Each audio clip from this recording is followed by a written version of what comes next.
I would like to welcome everyone to this episode of the Muncie Music Scene podcast. I will go ahead and let my guest introduce himself.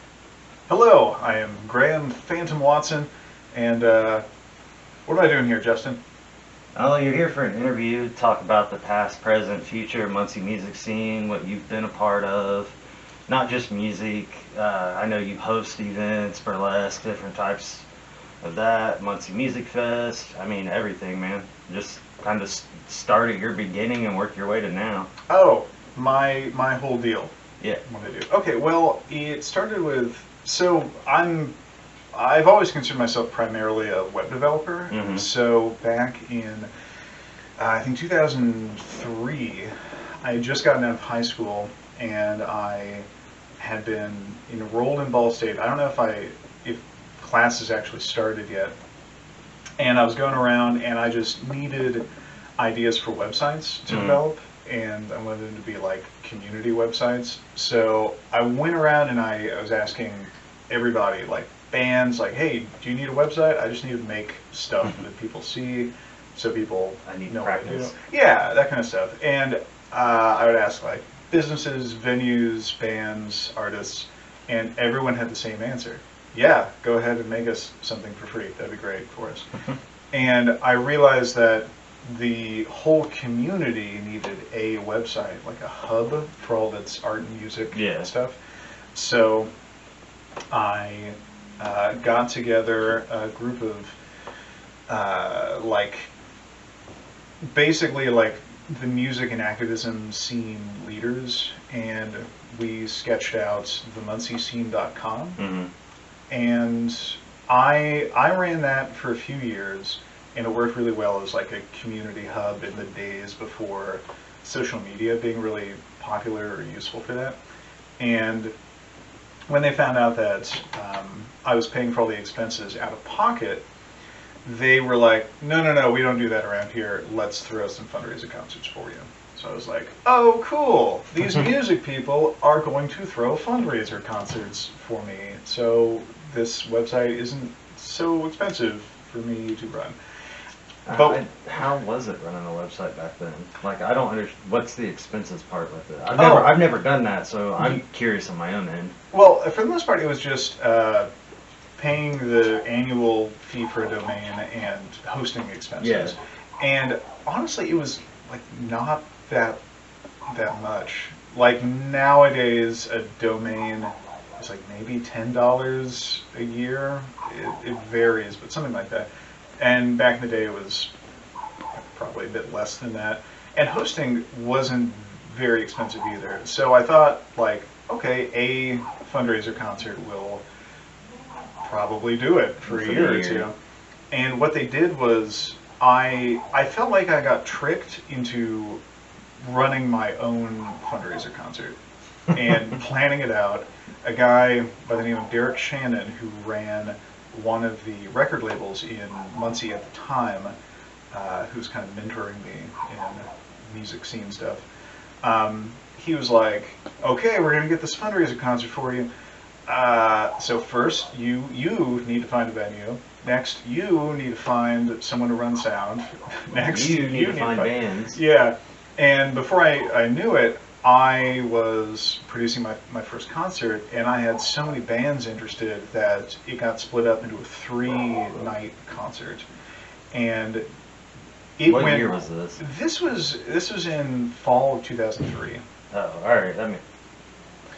And it went so well. And also, this was a venue. This was a restaurant that, way back in the day when it was under different ownership, and it was a pizza place instead of a Greek restaurant.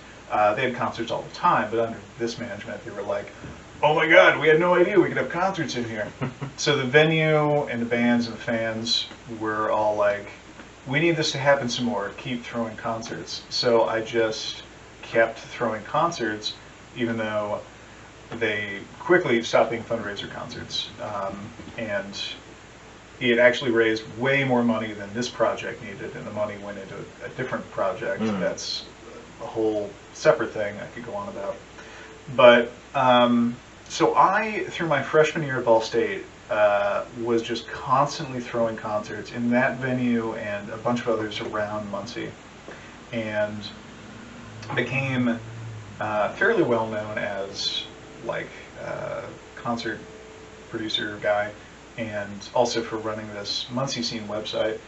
And it went from that to me living in the 525 house, this semi-famous like basement venue communal house. It's been a big part of like Muncie music scene history.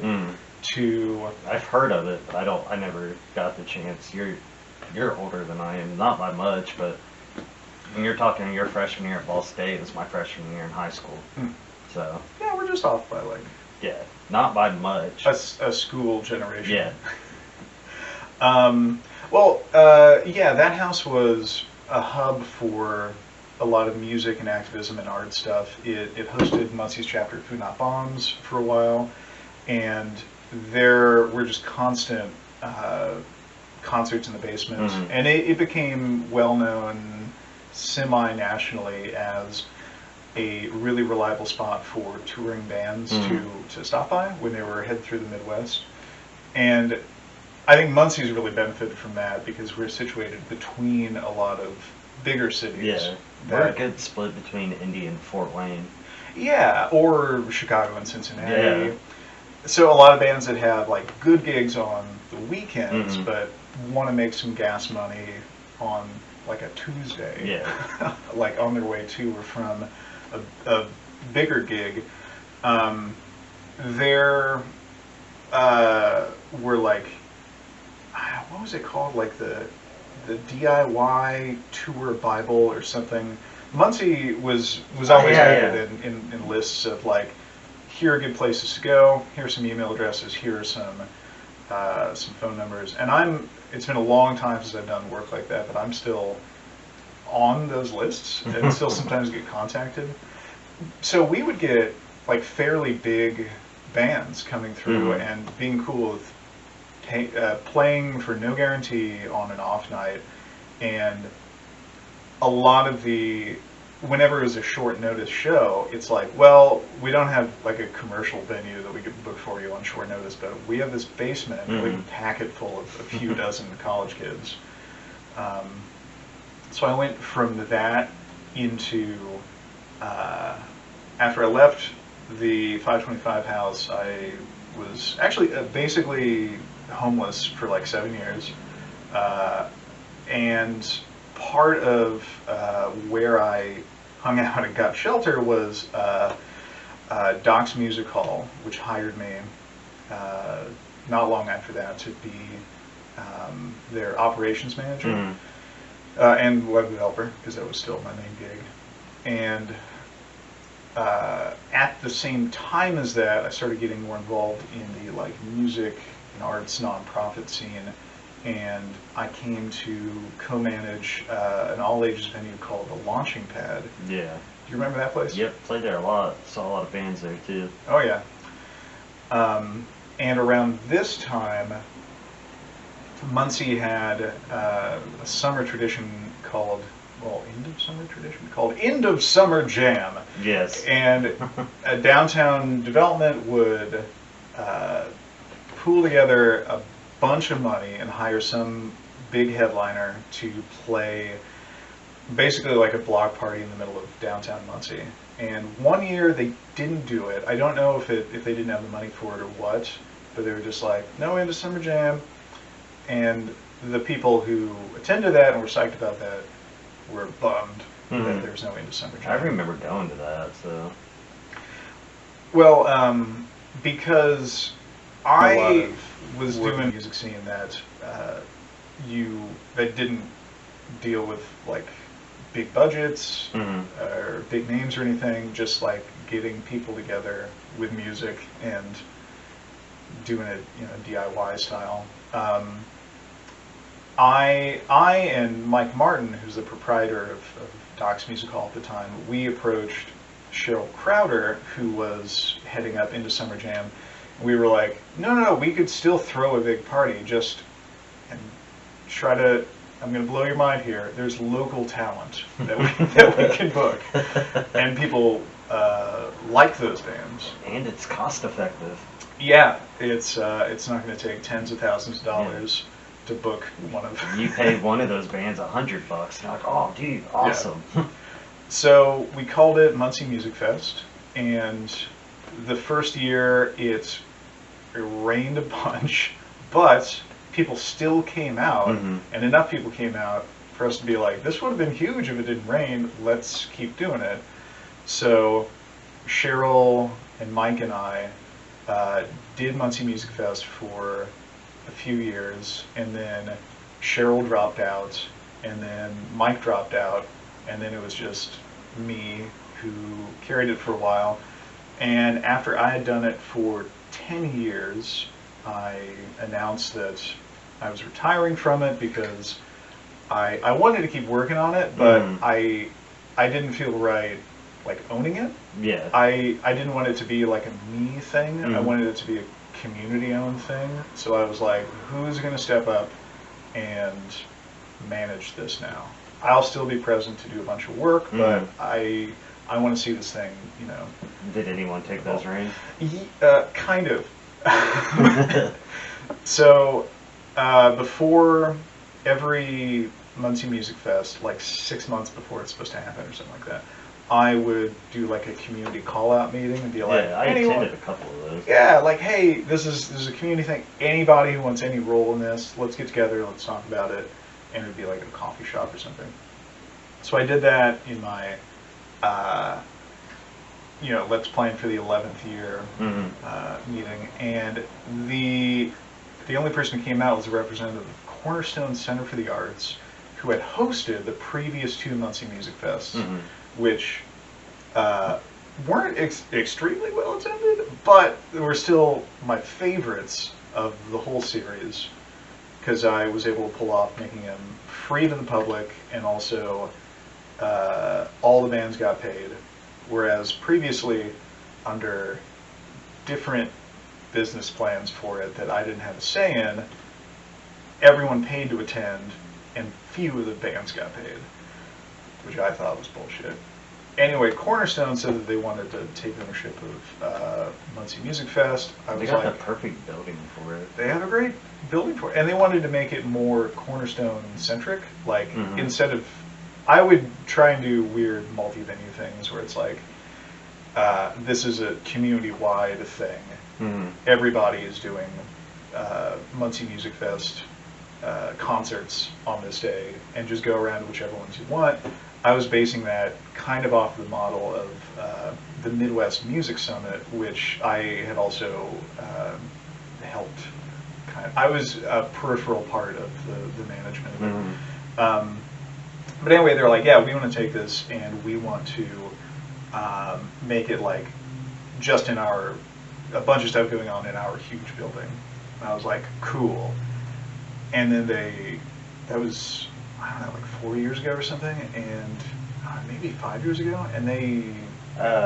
on our picture over there, this band would have been started 6 years ago in November, and she was only in our band for a few months. So, and that's a Muncie Music Fest picture. I mean, it even captioned Muncie Music Fest. And that was the last one. Yeah. So, yeah, it must have been 6 years ago, and they haven't put on a Muncie Music Fest yet. So I think that's how it died. I think it's pretty official that that particular tradition is just not going to continue. I didn't know about your multiple venue idea. Slide this back, so. Yeah, well, the Midwest Music Summit did a pretty cool thing. It was hosted in Indianapolis, and it brought in people from just many, many states, lots of even like big name bands. And what they would do is they would sell you like a badge, like a lanyard, to get into any Midwest Music Summit show.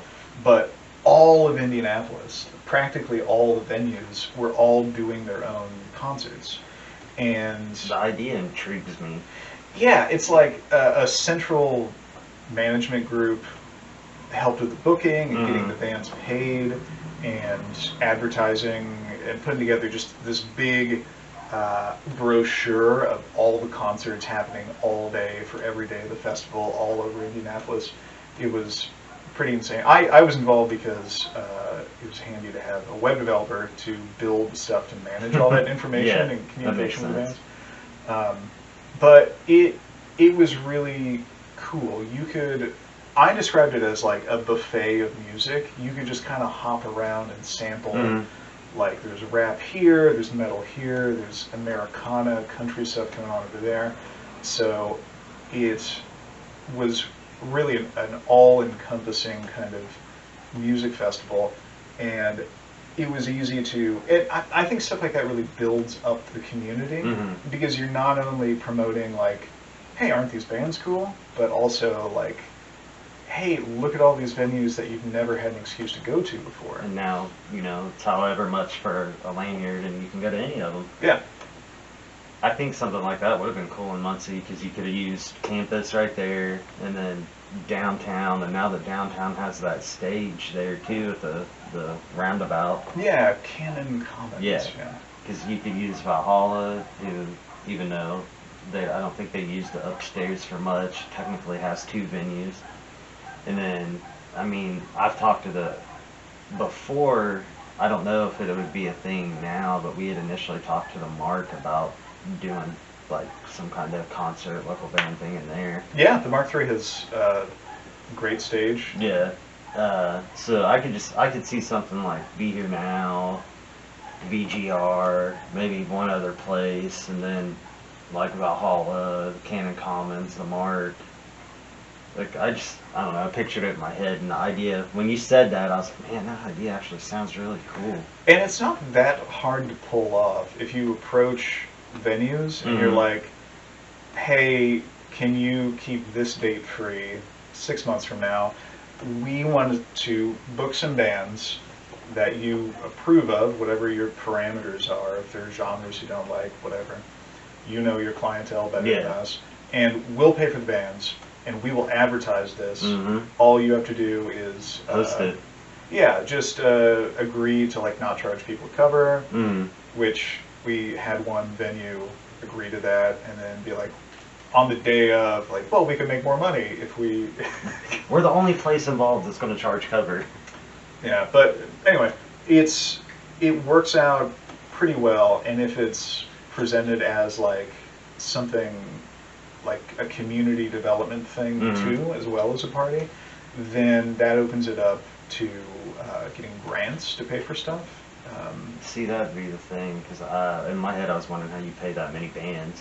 Oh, well, the last 2 Muncie Music Fests, when I was able to do it exactly how I wanted, I got, I don't know if 100% of it was grants applied for through a 501c3 that was helping us out. I don't know if we got business sponsorships too, but I think the bulk of it was paid for with grants, and we didn't have to charge any person, any human being, a cent for any of it, and no one got paid handsomely, but everyone got paid whatever their state minimum was. We didn't haggle anyone down for like what they thought they were worth. I remember just telling you, I was like, you said you were going to make sure we got paid, and I was just like, okay. Like, it's in Muncie, it's right down the road. Like, we didn't actually think anything of how much we would get paid. And I remember when you handed me the check, I looked at my guys and was like, come over here. And like showed it to him. I was like, we'd only been a band like a year, and that was like the most we had been paid in that year, and we were all cool about it. You gave us like, I think it was like 125 or 100 or something like that. How many people were in the band? 5. Okay, well, $25 for like a day's work is not great, but at least. Well, like I told you too, we enjoyed going to the different rooms and watching different bands, just because like the decor in the different rooms, but also the way the different rooms were set up sonically. You could hear different things in each room. It was a good experience. It was like heavy metal in one area, rap in another, and then like chamber folk with a harp. I remember that one. I remember walking into that room and seeing the harp and being like, that's not what I expected. but I'll listen. Yeah, those guys are interesting. I got kind of chummy with that band, and it always delights me if I can see a band play live that's playing a type of music that I never really thought of a lot before. Yeah, I still listen to their albums sometimes. When I first started playing music, we played with a band. They had a guitar player, a violin player, and their bass player actually just played a cello. Huh. And it was a unique setup. I don't remember their name for the life of me, but when I very first started playing around Muncie, we played with them a few times. And that girl that played that violin, dude, she went to town on that thing. Like, I never would have thought of the same with like a band with a harp in it. I remember, like I said, I walked in there and I was like, this is intriguing. I'm going to listen. Sometimes weird instruments pose weird problems, like transporting a harp is Yo, kind dude, of I can only ridiculous. imagine. A full-size harp. And I think there are mixed feelings about like gimmicks in bands, but me, I like it when a band has an unusual instrument. I think it does make it a little easier to stand out and be memorable. I wouldn't like tell a band not to follow the classic pattern of like a guitar or two, a bass, vocalist, drummer, throw in a keyboard if you're going to go crazy. Like that works. That like plenty of people have produced good music with that, and I don't think there's anything boring about that. But like, if you got a didgeridooist, I'm gonna want to hear what that sounds like. Yeah, I'm gonna be intrigued by that too, especially just the length of one of them. Well, you mentioned that despite like the pay not being extraordinary, you had a good time, and I think that We spent the whole day there. Like, we were one of the bands that went and watched as many other bands as we could. I think that's a big part of making like a lasting festival like this work. The whole 10 years I was doing Muncie Music Fest, I was trying to replicate how like my magical experience at the Midwest Music Summit, which was not only, I think, great for venues and great for fans, but really, really good to bands. Not only was there pay, which, regardless of the level, it's good, when there's pay, but there was so much, like, good, free food, catered from local restaurants. A lot of free... If someone was around then who's part of the management, they might check me on this being inaccurate, but I remember a lot of free booze. I think there was like a liquor company or two that were sponsoring one year, and at various locations they're just carrying around shots just for free for the bands and the managers and all that stuff. And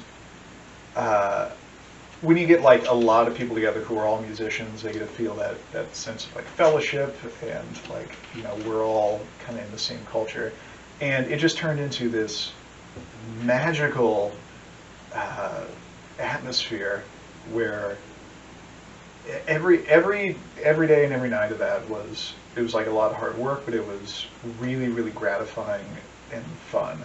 And I don't know if that's a self-serving thing. Like, it was probably like a little fun for the people who bought tickets and went to see shows, but behind the curtain, for the people working for it, we were really well taken care of, and I want more of that.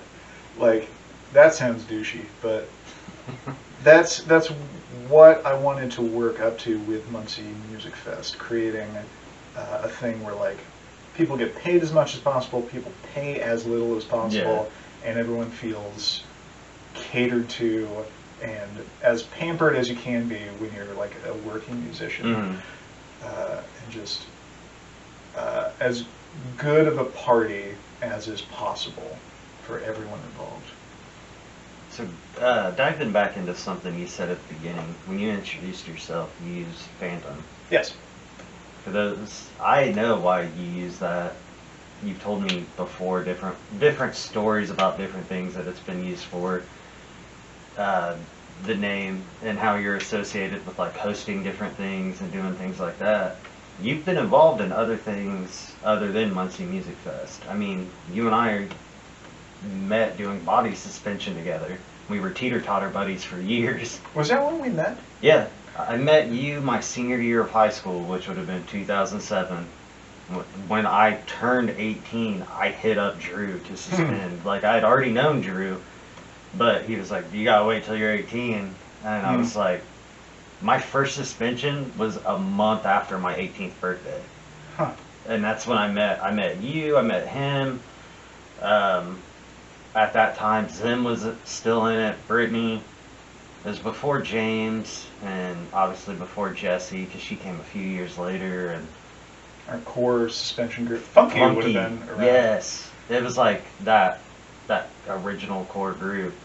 I wish that this were like a video thing, and we could just cut to a clip of each of these people and like an iconic moment, like Funky just doing something insane. Yeah. I wish I had videos of him beating up those dudes with the water bowl. Oh my god. That's a good Funky story. That whole thing, I think, jeez. Yeah. Why did that all... They got mad at us because we got mad at them for, like, coming into our clean space and, like, doing drugs on a surgical tray or something. They brought in Coke, and we're trying to do it on Drew's surgical tray. And Funky just didn't even know us, just saw a clean surface, walked past caution tape. It was like, this is a good place to do a line. And Funky and Brittany lost their shit. Yeah. And he followed them, dude, and I remember, like, sitting at the top of the hill, because I still had hooks in, and I'm not going to try to fight some people when I'm still, like, fucking 4 hooks in my back. Like some sort of Hellraiser dominance display. Yes. And I feel no pain. I'm just sitting up there, and I see Funky go down there, and this one dude goes to, like, hit him with something, and I see him hip tossing. If I remember right, like, they, despite being in the wrong, they were the aggressors. Yeah. And I don't remember much after that because a bunch of people ran. I just remember Funky hip tossing this dude, and I think he quickly got Kohi McGee into a headlock, and was doing that like dude fight negotiation of like, are you cool?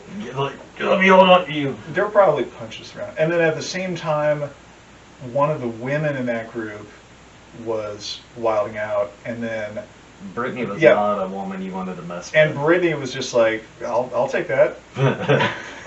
Yeah. I remember the headlock. I remember Brittany going at it. We had some crazy times. And that's the thing, too, man. Such a weird group of people to pick a fight with. Like, the people with fish hooks in them. Yeah. Why are you going to try to pick a fight with the group of people that obviously have a higher pain tolerance than you? Like... Like, especially Funky. Like, no one really knows. That dude was insane. He could take a fucking beating and just keep coming. He was nuts. Brittany, though, too. You as well, with the forearm and the chest shit. Chest suspensions are gnarly. Forearm, though, I never really had much trouble with forearm. It doesn't really hurt for me. If anything, it's just... the muscles get tired because you're like doing a pull-up all the time. I remember Drew describing forearm suspensions and being like, oh, it feels like your bones are going to break and it's so painful. And so I was intimidated when I tried it, but then when I did it, I was like, no, actually, no, you settle into it. It's fine. I remember we did a lot of stuff. Thinking back to it now, did you book that stuff that we did when we would play with bands and do suspensions during it? Because we did it when it was Docs on Dill, Docs, Be Here Now, and when it was still Center Stage. I think we did some obviously Docs on Dill was before Be Here Now. And then we did Be Here Now, Center Stage during a couple things.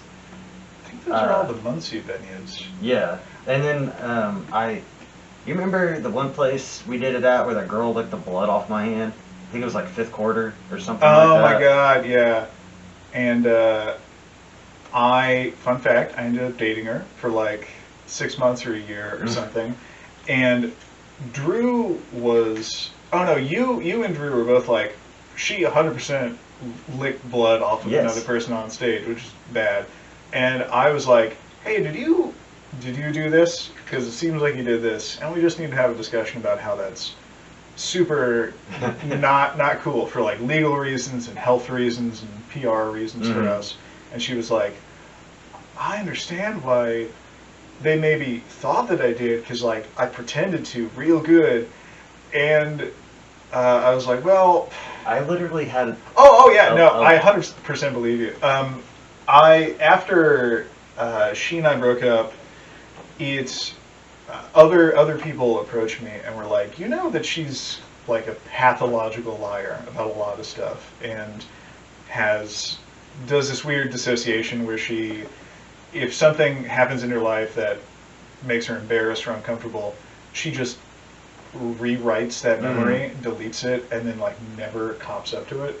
I'm like, oh, okay, so she was lying to us. Yeah. And that was okay. I Now just- we have to tell people, don't lick blood on stage. Yeah. Save that for at home. She's still in one of my favorite pictures from that night, though, when I was doing the knee Oh suspension. yeah, there are lots of good pictures from that. Drew cut me down to one knee, and there's a picture of her, like, scantily clad, looking at me and doing the whole, like... Oh, she was in her underwear the Yeah. whole time, which we should have for like all shows. Hell, we were But in that our brings- underwear for yeah. a lot of it. Yeah. That brings up one thing, too, man. You're a host. You host shows, you do things like that. Oh yeah, I keep What? sidetracking it. You're good. I told you, man. I scheduled you to come at noon because I knew there was a bunch of shit you and I could talk about because we ran in and out of the same circles for 13, 14 years. So, Sure. yeah, talk about the hosting. Oh, okay. So when I was in college and I was doing like punk shows and basement shows and stuff like that, because I had like an acting background, I did like plays and stuff. Mm. I was doing a lot of that really heavily in high school and before high school, but all that just ground to a halt once I got to college. I kept trying to find ways to like sneak on stage and do something useful. So I'm like, hey, someone needs to announce the next band that's coming up. And honestly, usually no. Usually you don't need that guy. But I started doing that. I started getting more practice, like hopping up on stage and doing all the announcements and doing the like, hey, let's give him another hand. Up next we got this thing going on, but it's gonna be like 15 minutes of like tearing down the stage and setting it up again. So let's talk about these drink specials. And I did that enough to get comfortable in the role. And then when I was hired at Docs to do their website stuff and to do all the vague stuff an operations manager does, I would not only do crowd work in situations that called for it, like starting a show, between shows. I started getting a real respect for like when a host actually adds something to a show, like keeping the pace of it up and going, and instead of creating the lulls, giving like actually useful information, working with an audience and making them feel engaged and stuff like that. I started doing that more, and I started booking and hosting my own shows, like burlesque shows and the trivia pub game show thing that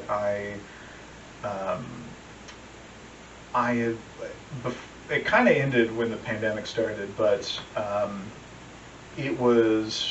been doing that for like 12 and a half years, and it eventually evolved into like a full audience participation, stage shenanigans, characters and guest performers game show in Indianapolis. But anyway, yeah, I started getting really comfortable with the like MC role, and I started doing that at festivals. I was doing that for Muncie Gras, Muncie Music Fest, and then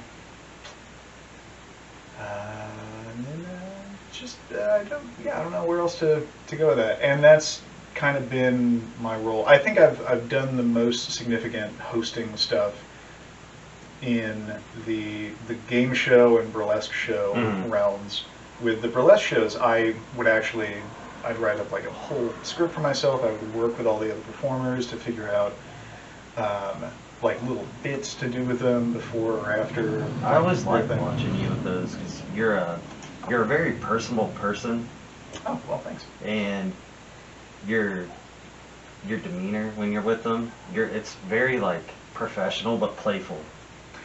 Yeah, and that's kind of the vibe that comes with burlesque. There's like a high class, low class thing going on. It's like, let's all dress fancy and fucking make vagina jokes. That's what I was exactly like. You were very professional, but you were very like playful, funny.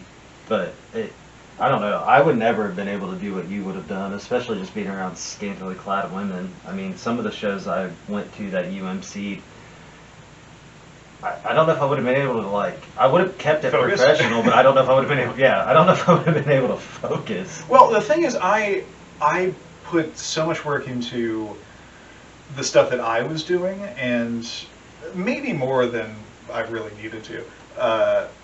Like, I think it's totally possible to overdo the host role and like, okay, we get it. Just get off stage. We want to see boobs. Like but I get on a roll and I write these long scripts and like skits to do with people. And when they're like stripping on stage, most of the time, I'm just looking at my script and I'm trying to memorize as much of the next page as I can, and I barely see any of that stuff. So that's how you keep your focus.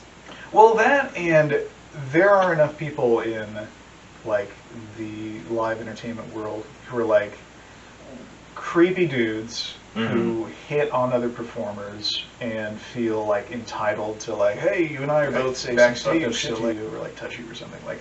And that's what I meant with you in the professional sense. You never struck me as a creepy dude. Well, it's always kind of terrified me to ever be mistaken for that. So it's hard for me to even like playfully on stage flirt with a performer, because it starts to seem like, oh, does that guy feel you don't want to blur that line, entitled? Yeah. So even when like burlesque, like a lot of theater, everyone's really flirty, and there's a lot of like dating within the scene. And I had a rule that was like, I need to make it clear that I understand that like we're doing a show. We're not here to like date each other. I don't ever want to seem like I'm pressuring anybody or being creepy. So like, I'm not going to flirt with it. I'm not going to date any burlesque dancers. And then I dated like 3 of them, all without planning to, but like it happens. I ended up dating one because of Moth. Oh, which one? What the hell was her? God, I can't think of her name. I'm trying to think of her stage name because I didn't want to drop her real name. That's conscientious of you. For the life of me, I'll tell you her real name after we're done. Okay, yeah, sure. I just want to be courteous, you know. Oh, I don't yeah. want to. For the life of me, I see her like Instagram profile and her Facebook one with her burlesque name, but like it's just not coming out, and I just can't remember. But yeah, Moth set that one up. Which kind of tricked me into it a little bit. Moth is good at playing matchmaker. Yes. Sucks having pretty exes. Right. Oh, I didn't at first when I met her.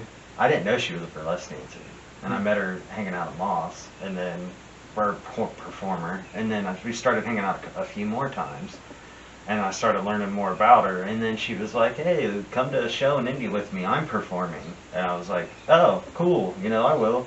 Dude, I was like 22 at the time, 23, so I was like very new into like the bar scene, that type of bar scene. I knew what burlesque was. I had seen it a few times, but like not the person I'm in a relationship with doing it. And I remember my first reaction when I saw her come out and she had those like things over her nipples. Pasties. Yes, but like nothing really else, and like, and she told me, she was like, I remember looking down at you and giving you like a little wave, and she was like, your face was bright red. And she was like, the whole time. It's kind of alarming the first time you see someone in pasties in public. Yeah, the sitting through that show, the other girls picked on me too, and would like come to the table very scantily clad and like give me a drink or like rub my head or rub my back. Just, they knew I wasn't like all the way uncomfortable, but like I was definitely like, what did I just get myself into? But the further the show went on and I saw how much fun she was having. Oh yeah. And then like the reception with the other girls and then the crowd, and then going to more shows with her. After that first show, like, I understood. It's the same thing with like music. Like, I love performing. It gives me like joy, and it also releases a lot of just like nerves and anxiety and shit like that. And getting to see that play out in a different platform, because I mean, playing in a band, being a burlesque performer, the suspension stuff we do, like getting to see different avenues of everything kind of opened my mind.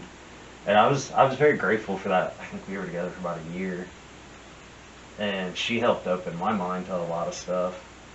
Yeah, burlesque is really interesting, and there are a lot of different approaches to it, and it's cool to see the amount of creativity that people put into it. Mm-hmm. Like, there are definitely like boring burlesque shows that are just by the numbers.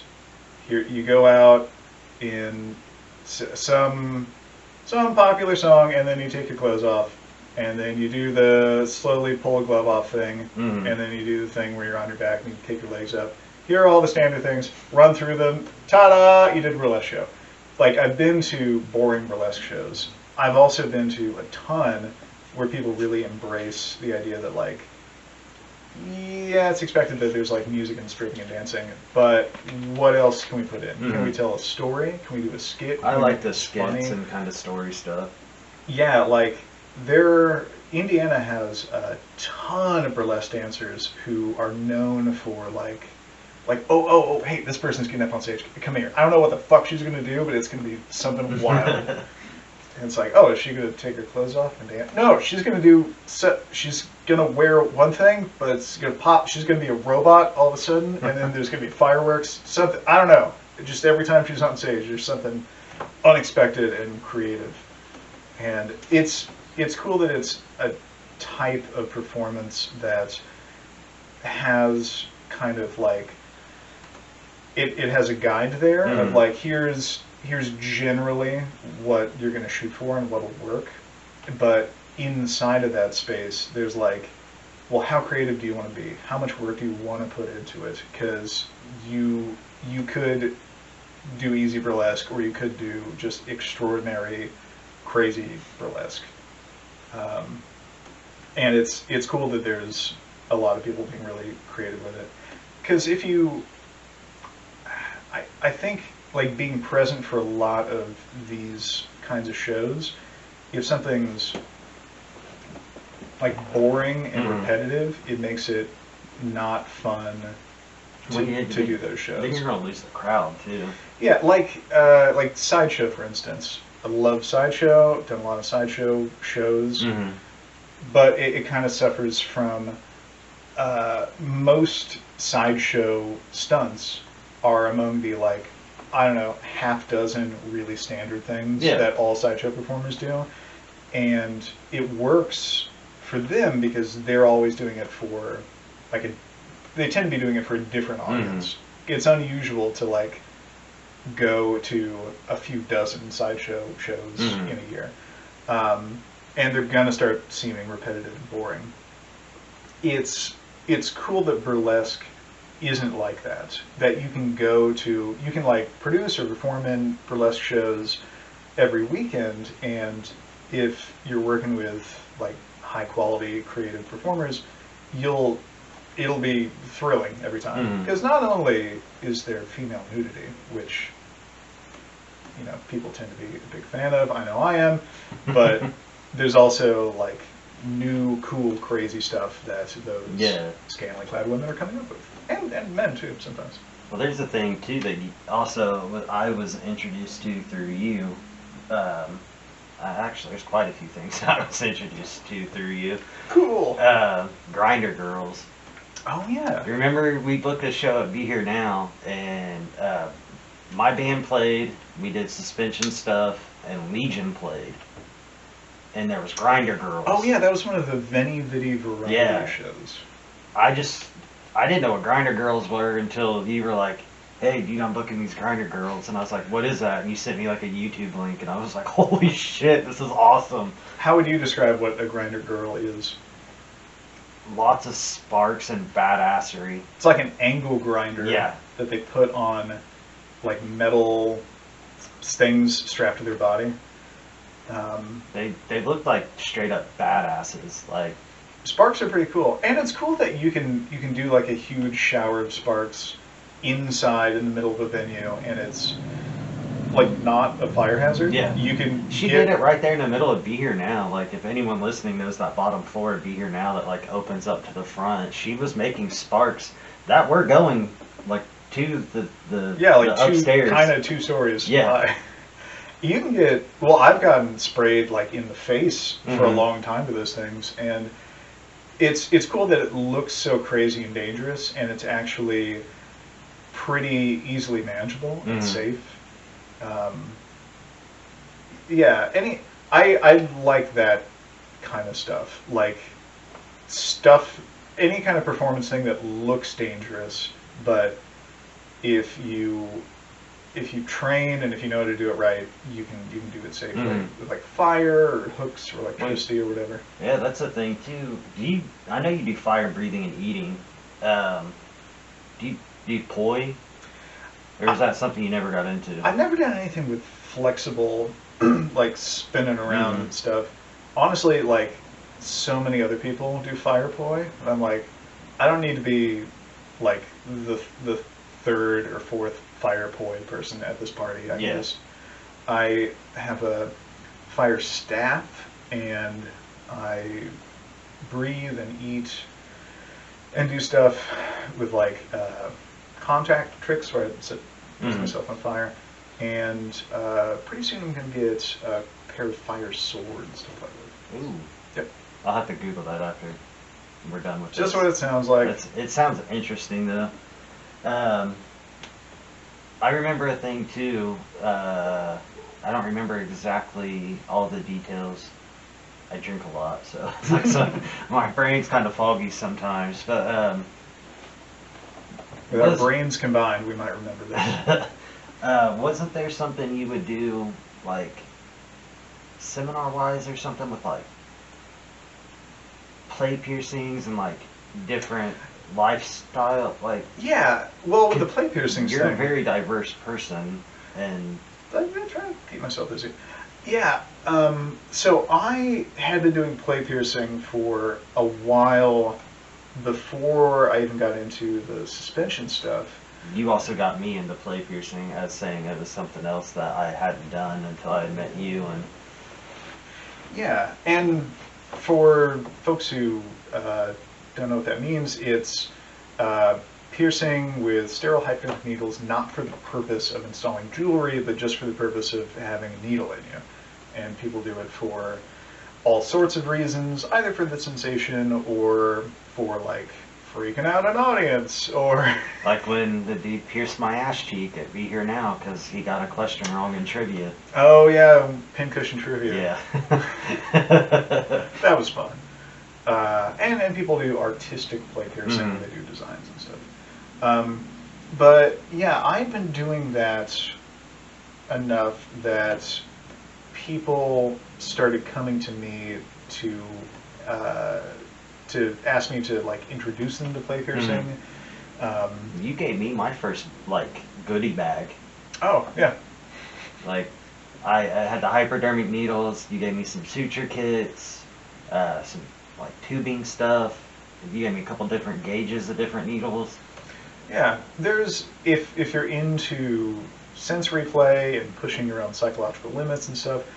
I think that play piercing is, I've always promoted it to people as one of the things that you can do to get experience, like butting up against those psychological limits that you don't need to have and overcoming them. Because when you have like a big needle in your hand and you just like cleaned your skin and you have gloves, and just preface this so it doesn't seem reckless. Yeah, And, I mean, you have to be sanitary, but yeah, but like having a needle and holding it against your skin and having the idea in mind of like pushing it through your skin, I think for most people it's a very rational point of view to be like, no, I don't want to do that. But if you've decided like I am going to do that, then in that There's an moment instinctive part you of your still brain brain that's like, no, that's body envelope violation. That's, you're getting stabbed with metal. Like, don't do this. And in that moment, you have a conflict between like your higher brain, where you made the decision to do it, and your instinctive brain that's like scared of injury. yeah. And play piercing gives you practice overriding your instincts to follow through with something that you decided to do. And suspension is the same way. There's a lot of stuff that's kind of analogous to that. I think like exercise is kind of the same way. Yeah. Like jogging fucking sucks. And when you're doing it, every step of the way, you're acknowledging that like I could stop right now. And instinctively I really want to. But You gotta keep going. yeah, I think anything like that that gives you practice doing something that you previously thought was impossible, that you previously thought that you were too weak or scared or whatever to do. Getting practice breaking through those boundaries and doing what you've decided to do and committing to it, I think that helps cultivate a deeper well of willpower that you can use just on anything in your life. And it helps take away that excuse that we always want to use of like, well, I'm not going to do that because I can't do that, because that's too hard. And once you have a bunch of experiences behind you in your life of like feeling that way and then doing it anyway, you start to lose that excuse and you become a more effective and not a more capable person, because you were always capable of stuff, but you feel more empowered and capable. You acknowledge your own capabilities by doing stuff like that. That's a good way to look at it and It's like explain it. a character building thing. Yeah. Just a weird, bloody route to take. I mean, it was honestly suspension itself helped shape a lot of who I am, and I mean, meeting you and Drew at such a young age. I mean, I met both of you when I met Drew when I was 17. I met you when I was 18. I'm 32 now. Like, you guys helped me, like, you helped me through a lot of those weird early 20 times. Yeah, Then that's a crazy time in anyone's life. finding yourself, and like you said, character building and getting into the suspension and stuff. Like, helped me learn different levels of like my mind and my body. And then in a personal stance too, though, just you guys, both and Zim and Funky and Brittany are all really solid people, and you care about those around you. It sucks, man. I can't honestly remember. Last time I saw Drew, I gave him an old EpiPen of mine because he was doing one of his crazy reptile things and didn't know if he was like allergic or something. Oh yeah, with all those exotic pets. I feel like this was like a year or so ago. And then thinking, when you and I were messaging on Facebook, dude, it's been 2 years, year and a half, something crazy like that. The pandemic fucked up a lot, man. And when I started messaging you, it made me miss these interactions. And then same with now that I'm talking about Drew, I'm like, I want to reach out after we're done and be like, hey, dude, I miss you. How are you doing? Yeah, if we could get folks together for another suspension gig, that would be cool. The hardest part has been just getting Drew's availability Mm-hmm. because, like, we can find a bunch of bodies that want to go up on hooks, but like, he's in our group. He's always been the one person qualified to put the hooks in those bodies, and the other folks who had done that in this community either moved away or stopped doing it. Mm-hmm. So if Drew's unavailable for a whole summer, that means suspensions Are not don't gonna happen. don't happen in this And with his part of the world. that car accident he was in with his hip and everything, like now we got to think about also just his health. Like if he's going to feel up to being able to actually come do it. You should like train us or other people. We've talked about that for years. Someone else learning how to do it. Brittany pierced me a few times. Coming back to it, man. What all with the pandemic and everything? I know your trivia. It's Trivia Brawl, right? Trivia Brawl. Yes. Pandemic ruined that for you. It's it did. Yeah. It's ground it to a halt. I stopped being comfortable doing any kinds of shows, Mm-hmm. and the burlesque troupe that I was producing for felt the same way. Like, for the time being, we can't do this. A couple of the burlesque performers that I worked with actually got COVID-19 and Mhm. got really fucked up by it, and they were just like, we can't We take can't any put chances. anyone else at risk And- or ourselves anymore. Yeah, Trivia Brawl, it's ground to a halt. It was being hosted at the White Rabbit Cabaret in Fountain Square in Mhm. Indianapolis, but the venue shut down, and I was like, I don't want to get crowds together indoors. And I played around a little bit with the idea of doing a virtual version of it, Mm-hmm. but I didn't. I never came up with a great idea for like how to make that fun to do. I'm sure there's some way to do like some big Zoom call that's well produced or whatever, and is like fun to tune in on, and like I mailed people prizes or whatever. But Dude, I've looked into the Zoom thing and being able to like how to record it and do the different screens. If you did something like that, count me in. oh, I have been doing. I've done No, a I mean few like virtual shows. Yeah, but- if you did something and needed more people, just hit me up, dude. I would love to be a part of something like that. And I still have a box full of goofy ass Trivia Brawl prizes that I was gonna give out over the rest of the year. Just like silly novelty things and like board games and whatnot. What's your plan coming out of the pandemic? I know now that you're vaccinated, we both are, so people wondering why we're sitting close to each other. We're out of our 2-week range. This is actually the first time since the pandemic started that I've been indoors without a mask, not in my own house. I think that's right. So, I don't really have a plan. I don't know when the time is going to be right Mhm. to like encourage the general public to to get together into crowds indoors. And because like my entire adult life I've been pressuring myself to do shows all the time, Yeah. and Keep yourself busy. yeah, encouraging other people to like lean on me Mhm. to like produce shows all the time. So I'd have like venues and burlesque folks being like, "Hey, it's been a whole month since the last show. Like, when are we going to start planning on the next one?" Since my whole life was characterized by like doing show work all the time, Mhm. and it was something that like was fun and gave me a sense of purpose, but also took up most of my free time and was not a money-making thing at all. Do Like, you- I probably am still in the red on like all the show stuff that I've done. The pandemic, You got a chance to reevaluate.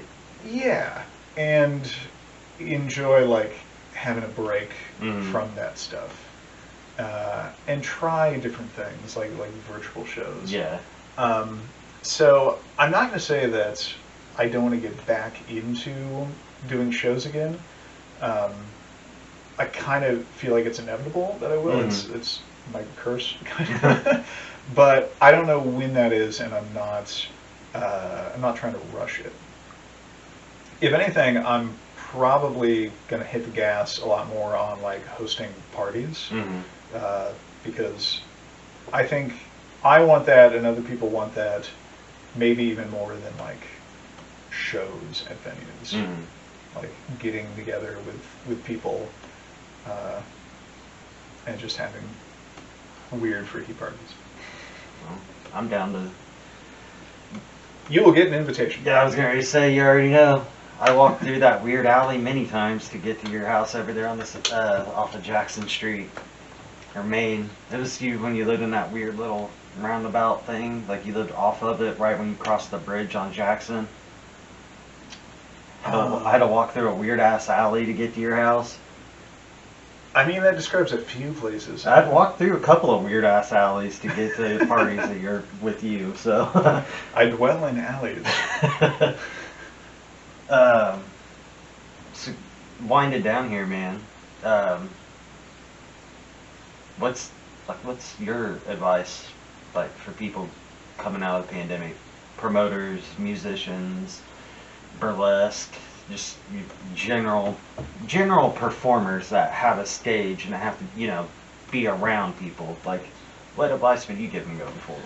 Well, I'm one of those people that's still worried about the pandemic and how, like, in various parts of the world and even in this country, there are spots where people have dropped their guard and it's ramping up again. Mhm. India is just COVID hellscape right now. It's really rough to see what's happening in India, because it seems like that's because they got overconfident Mhm. and too quickly, especially given like population density and stuff like that. Yeah, that's yeah. But over here, I would encourage people to still be careful about the pandemic until it's like really definitively gone.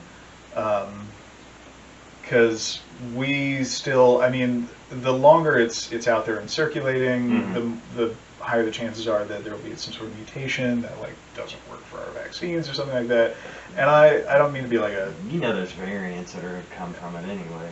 I mean, you're an intelligent man. Like, you understand how like viruses and everything work. Like, well, not, I mean, I mean, in a sense, like, you know what I mean. Like, I think I know enough. that's why the flu vaccine changes, because the Yeah. virus changes. It's the same thing with COVID. Yeah, the vaccine we have now is going to work for now, but in a situation like you were talking about with India, the population density there Mhm. is insane, and people transmitting it to each other can also, even if they're vaccinated, can make stronger viruses. So one person could increase, and then it just, Yeah.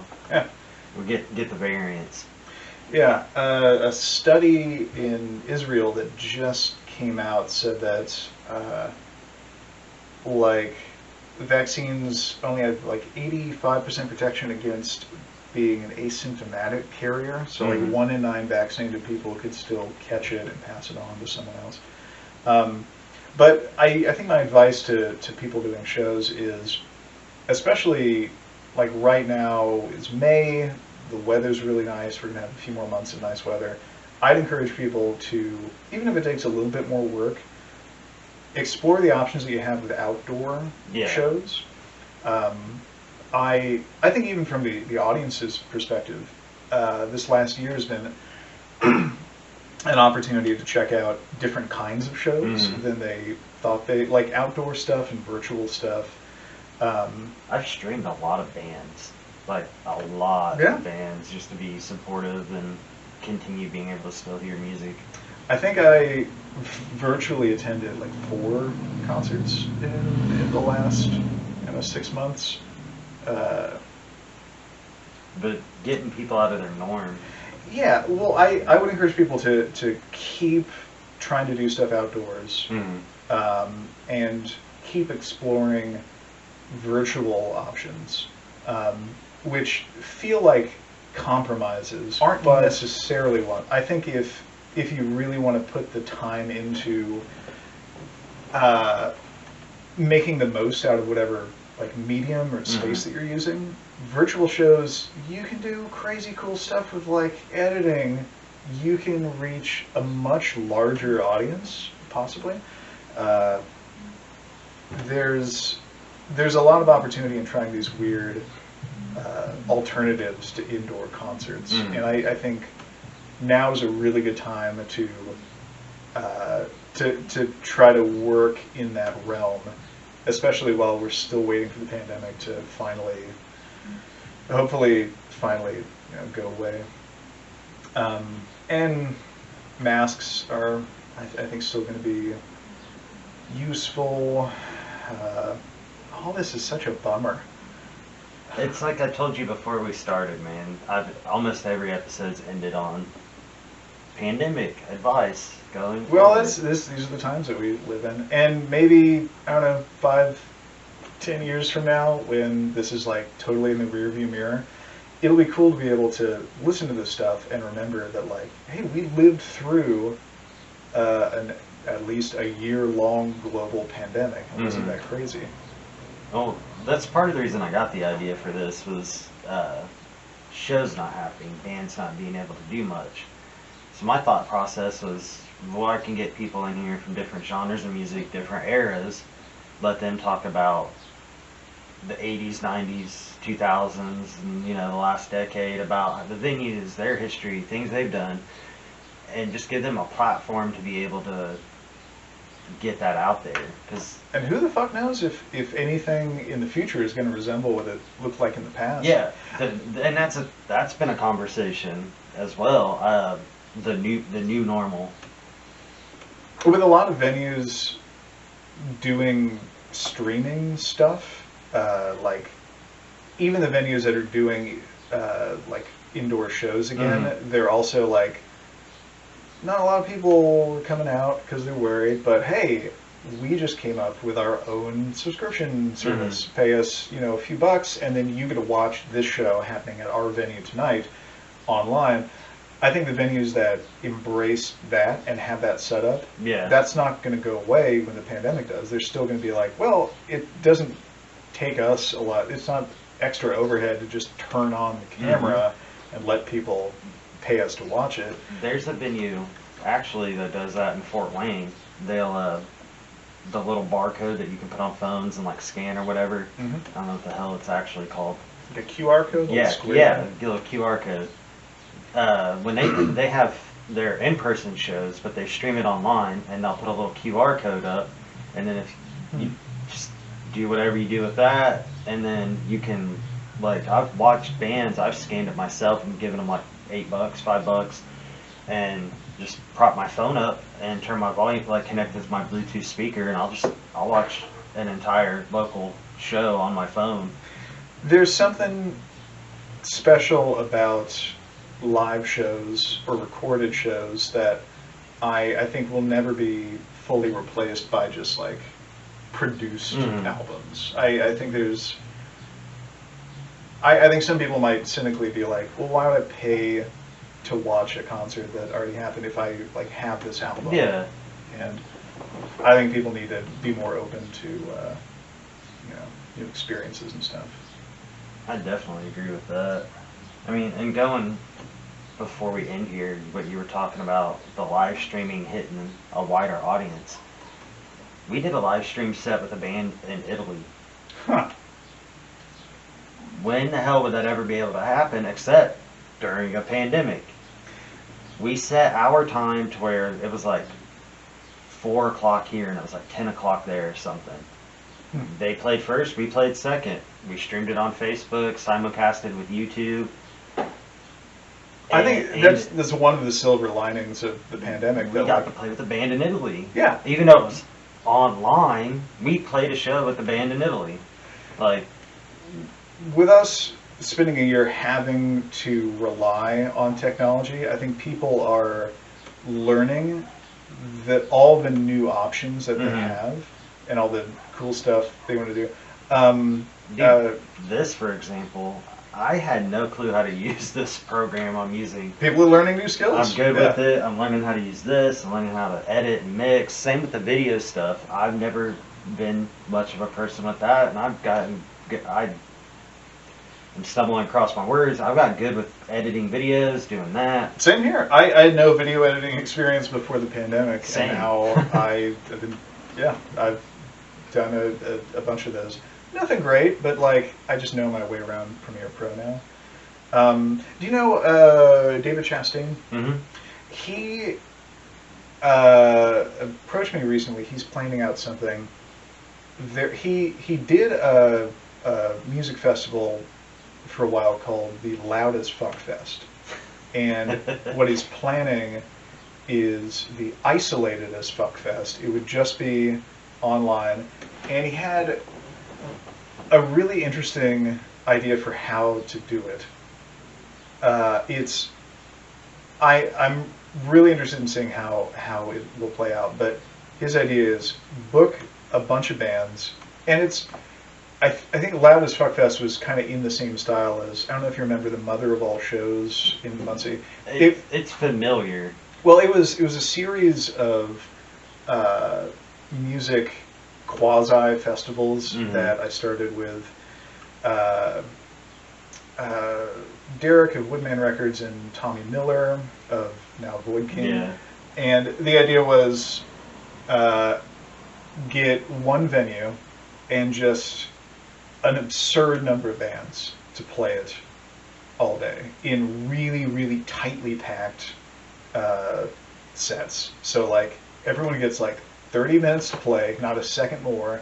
The second your song is over, we're going to have a team of people getting all your stuff the fuck off stage, next band set up in like 5 minutes. And booking like 20 bands to play just in one venue. I did something like that with the Mayhem in Muncie. I set up 2 stages and literally it was just half so it's hour, non-stop, half hour, and it went. Yeah, a few have done that, and so his idea of doing an online version of that was interesting. All the bands would have the log-on credentials for the festival's Instagram account, and they would go. And they would be given an exact time to go live, and an exact time to like come off. So other people would just like watch it on Instagram while like different bands from all over the place would be picking it up and broadcasting. He wanted to make it a variety thing too, with like some like little breaks with some stuff that wasn't music. So he's gonna have me do like fire breathing or something. And I was like, are you sure people are gonna want to see that in the middle of their music thing? He was like, fuck it, let's just wild stuff, just different stuff. You do it for like 2 minutes and then get off, and then it'll be something else. So stuff like that I don't think anyone would bother experimenting with if it weren't for the pandemic. Kind of creativity has had to come into play a lot.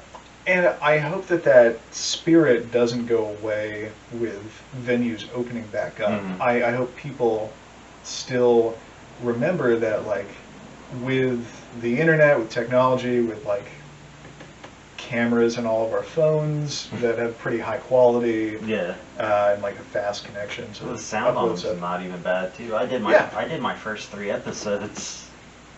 Yeah, and lots of times you can't even tell the difference if you're just doing it on a phone. I hope that people remember that, like, they're like the traditional model of how to do music is like, it works and it's fun, but there's a whole frontier of different ways to do stuff that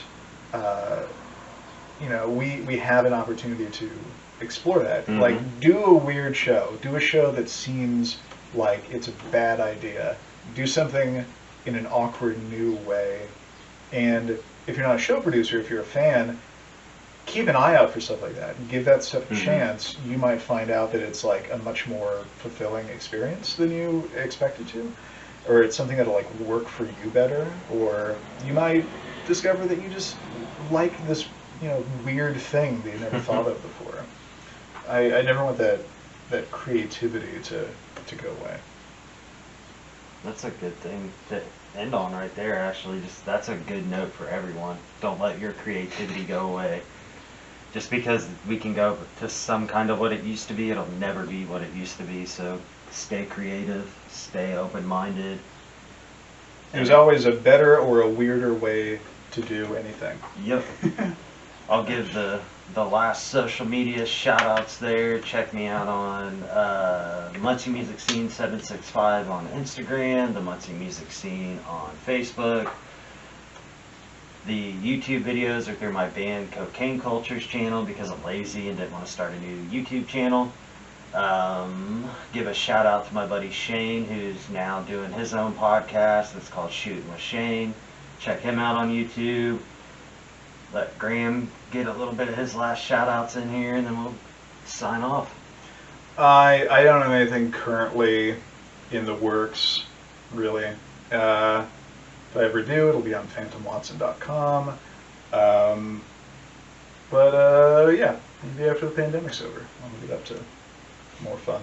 I hope so, man. And I hope we can see each other more, not just with this, now that we're vaccinated and all that fun stuff. Yeah, let's get together, have some drinks, get some hooks in us. That sounds like a plan.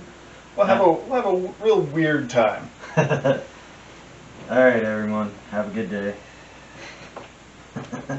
I never know how to end them. All right. It's like, bye.